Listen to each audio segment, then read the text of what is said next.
If you had a hysterectomy, wouldn't that get rid of the issues if all affected areas were removed? Well, it can, but it depends on a lot of things. As I was saying in the other questions, the pelvic area is very, very complicated. It depends on what the specific thing is. So if somebody has heavy bleeding, then a hysterectomy, removing the uterus, would definitely get rid of the bleeding, and so that's extremely helpful. If you had painful periods, then yes, that can help as well. Not always, but that can get a lot of the, take care of a lot of the pain. If you have pelvic pain, if it's due to something with the uterus itself, then yes, that can be helpful.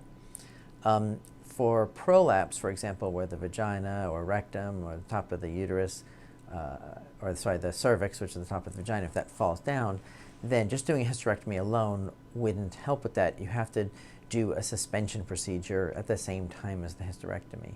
The uterus, in those cases for prolapse, the uterus isn't the cause of the prolapse, it's the ligaments that hold up the vagina that are stretched out. Sometimes we do hysterectomy in conjunction with prolapse repairs because they're often in the way of the actual real prolapse repair.